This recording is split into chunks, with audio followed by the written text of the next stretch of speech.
Hi friends, ఎలా ఉన్నారు? అందరూ బాగున్నారనుకుంటాను. ఈరోజు మనం అరుణాచలం గురించి తెలుసుకుందామండి.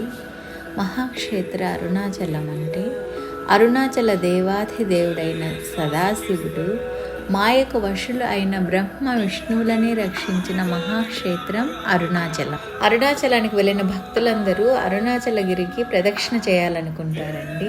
ప్రదక్షిణ అన్న పదంలోని ప్రతి అక్షరానికి ప్ర అంటే తనలోని పాపాలను నాశనం కావాలని, ద అనగా కోరిన కోరికలు నెరవేరాలని, క్షి అనగా మరో జన్మలో అయినా మంచి బుద్ధిని ప్రసాదించమని, అనతో అజ్ఞానాన్ని పోగొట్టి ఆత్మజ్ఞానం ప్రసాదించమని ప్రదక్షిణ అనేదానికి అర్థమండి. మరో విధంగా చెప్పాలంటే మన పుట్టుక దగ్గర నుండి మరణం వరకు అన్నిటికీ కేంద్ర బిందువైన ఆ లీలా మానుష రూపుడైన భగవంతునికి ఒక రూపం కల్పించుకొని ఆయనను మన జీవితాల సుఖప్రదంగా సాగిపోవాలని కోరుకుంటూ చుట్టూ తిరుగుతూ చేసేదే ప్రదక్షిణ.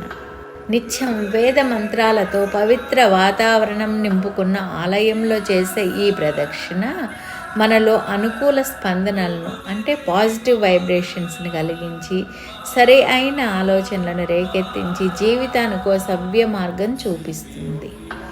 ఇంతటి ఘనమైనది కనుకనే పెద్దల ఆలయాల్లో తప్పనిసరిగా ప్రదక్షిణ చేయాలని నిర్ణయించారు. హిందూ సంస్కృతిలో ప్రకృతిని పరమాత్మని ప్రతిరూపంగా భావించబడుతుంది. ఈ కారణంగా అశ్వత్థ వృక్షానికి, ఉదంబర వృక్షానికి, నాగప్రతిష్టలకు లేక పుట్టలకు, అగ్నికి, తులసి మొక్కకు కూడా మనం ప్రదక్షిణ చేస్తుంటాము.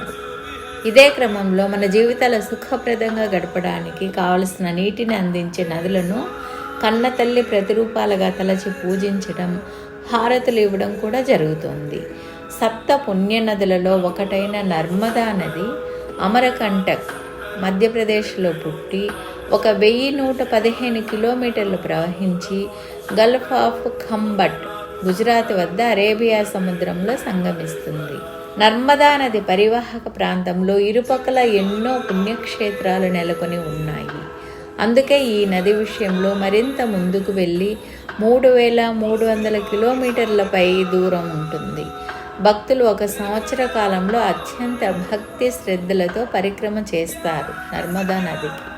ఈ క్రమంలో ఎన్నో కఠోర నియమాలను యాత్రికులు పాటించాల్సి ఉంటుంది. అదేవిధంగా పర్వతాల విషయానికి వస్తే గోవర్ధనగిరి, కైలాసగిరి ఏనాటి నుండో చేస్తున్నారు ప్రదక్షిణలు. ఈ మధ్యకాలంలో ఇంద్రకీలాద్రి, సింహగిరి కూడా ప్రదక్షిణ ప్రారంభించారు.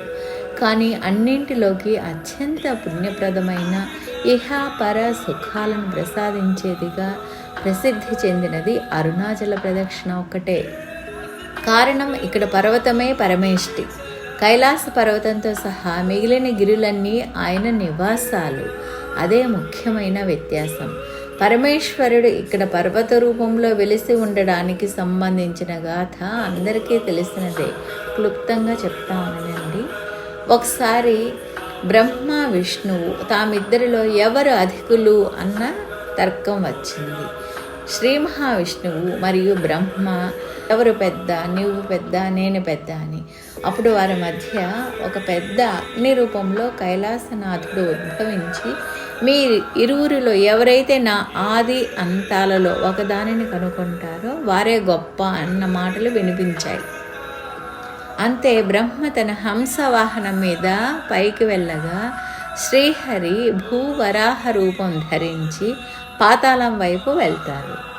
ఎంత తవ్వినా మొదలు కనుగొనలేక శ్రీమన్నారాయణుడు తిరిగి వచ్చి తన ఓటమిని అంగీకరిస్తారు. అదే పరిస్థితి వాణీపతికి ఎదురైనది. కానీ ఓటమిని ఒప్పుకోవడం ఇష్టం లేక తాను పై అగ్రభాగం చూశానని పలుకుతూ సాక్ష్యంగా మొగలి పువ్వును, గోవును వెంట తెస్తారు. ఆగ్రహించిన రుద్రుడు ఆయనకు భూలోకంలో పూజ అర్హత లేకుండా మొగలి పువ్వుకు పూజకు పనికిరాని పువ్వుగా చేస్తారు. తలతో ఆవును అని, తోకతో కాదని మధ్యస్థంగా భాగం పూజ్యనీయమని శపించారు. తమ క్షమాపణలతో, స్తోత్ర పాఠాలతో శాంతింపచేశారు. అంతటా దేవతలు, దిక్పాలకులు, మహామునుల కోరిక మేరకు అక్కడే శిఖరు రూపంలో కొలువవుతారు. కొండంత దేవరను కొండ రూపంలో సేవించుకోలేమని అసహాయత వ్యక్తం చేయగా లింగ రూపంలో పర్వత పాదాల వద్ద స్థిర నివాసం ఏర్పరచుకున్నారు.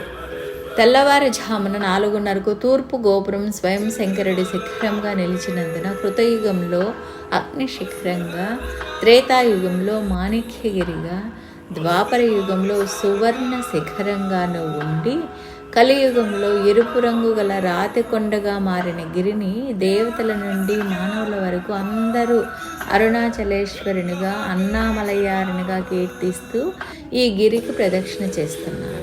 దీనికి నిదర్శనంగా ఈ క్షేత్రంలో బ్రహ్మ ప్రతిష్ఠిత ఆది అన్నామలయ స్వామి, శ్రీ మహావిష్ణు ప్రతిష్ఠించిన అరుణగిరినాథర్ ఆలయాలు ఉన్నాయి. అదేవిధంగా దిక్పాలక లింగాలు, మహర్షుల దేవాలయాలు, ఇవే కాకుండా కనిపించే ప్రతి ఆలయానికి తగినంత పౌరాణిక గాథ కలిగి ఉండటం చూడవచ్చును. గిరి వలయం యొక్క ప్రాముఖ్యాన్ని స్వయం సర్వేశ్వరుడు గౌతమ మహర్షికి అరుణగిరి ప్రదక్షిణ ప్రాధాన్యతను వివరించినట్లు గిరి వలయానికి అత్యంత ప్రాధాన్యత కలిగించిన వారు భగవాన్ శ్రీరమణ మహర్షి.